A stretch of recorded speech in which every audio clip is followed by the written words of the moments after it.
At the end of an exploration phase in the master planning model, we've gone through, we've looked at all of the ideas generated, everything that hopefully we can in the time that we've got to work with. It's now time to start making decisions.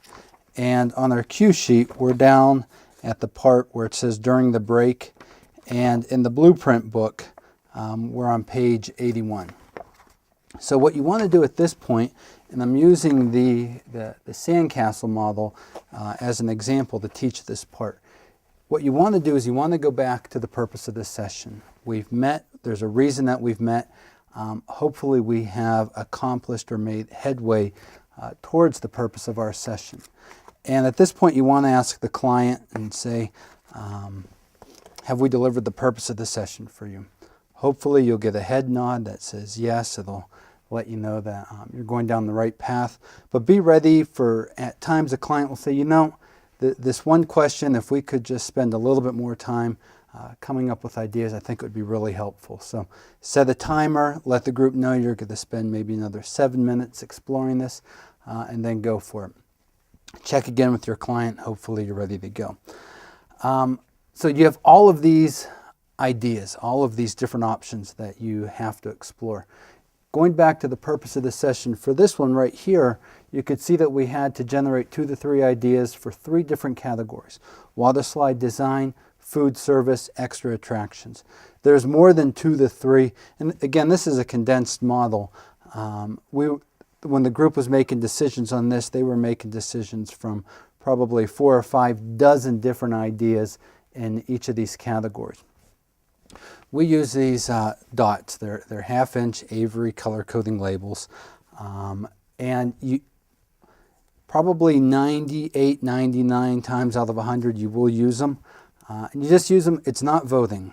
Take voting out of your lexicon, your terminology, and just call it dotting.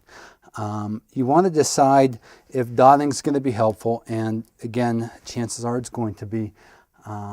And you got to figure out how you're going to do it. There are 2 ways to do dotting.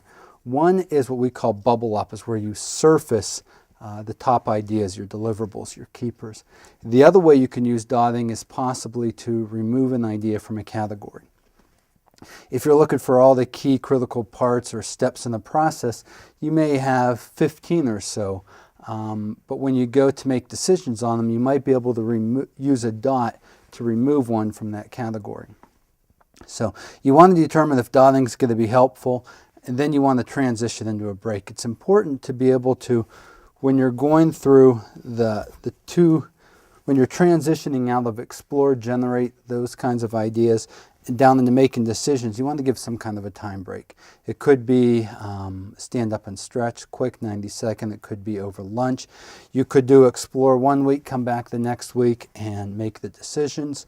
There are different ways to just scope that, but over the break is when you want to set up your concept board, the buckets that you're going to be putting your ideas into. So you want to determine how you're going to use the dots, and everybody always asks for a ratio. There isn't a magic scientific formula for dotting. Understand the philosophy of it. You want to be able to give each individual enough dots so that you begin to see clusters of where the participant's energy and focus is.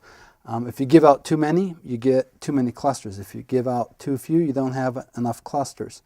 So generally, in a highly creative session where I'd say you have maybe 1.5, 2 dozen ideas per category, you can use a ratio of 1 to 7, 1 dot for every 7 to 10 cards.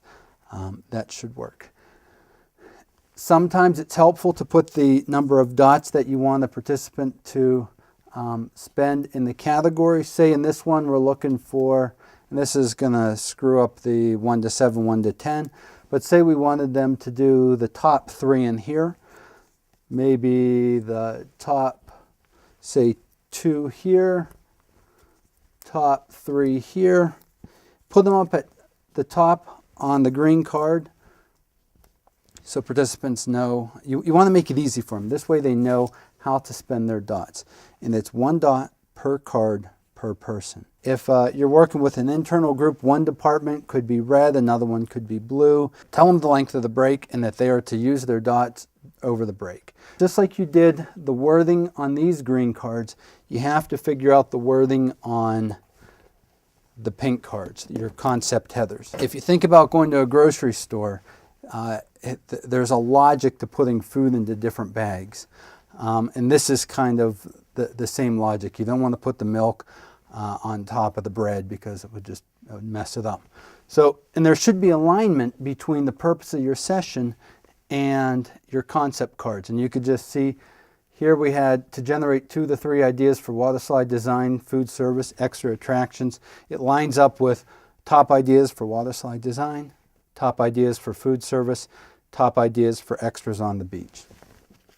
On the blueprint on page 82 and 83, we have 10 generic process-driven categories. The top one is the one that we've used here. It's option 1, just top ideas.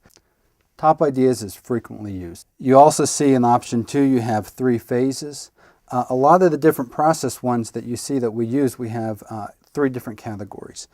And we propose that you keep it to 3, not 4 or 5. If you go to 4 or 5, people tend to fight over, they fight over the middle categories.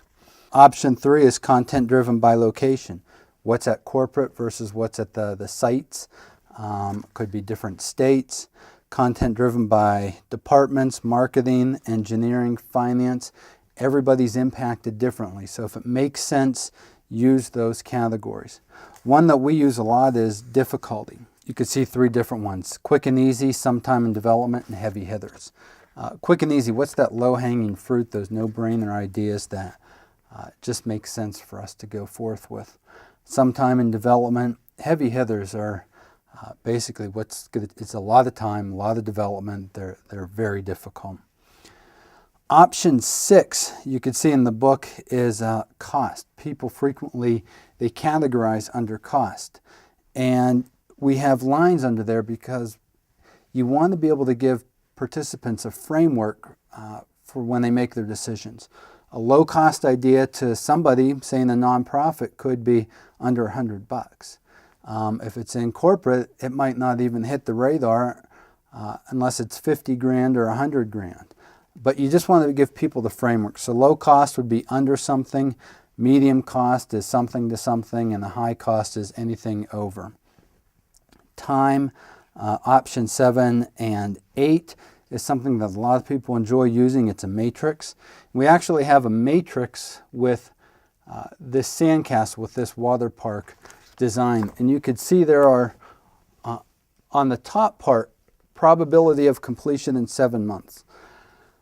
That's content driven. They had 7 months from when they signed on the line to when they wanted to open up the park.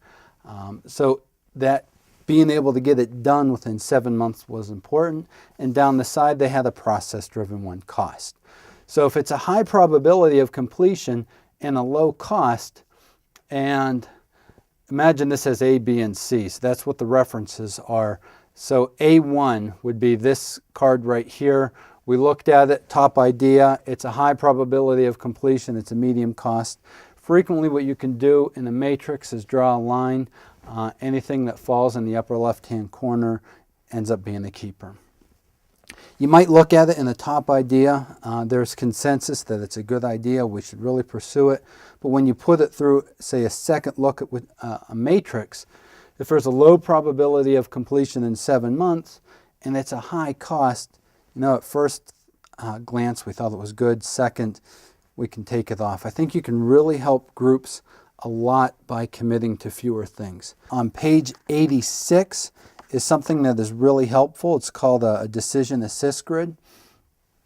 It's almost like a matrix, but a matrix to a higher level. You could just see if you have, say you have a lot of top ideas that are already, or strategies that you've already generated and identified beforehand. You want a group to come together and challenge them for a fit. That is focusing in the concept.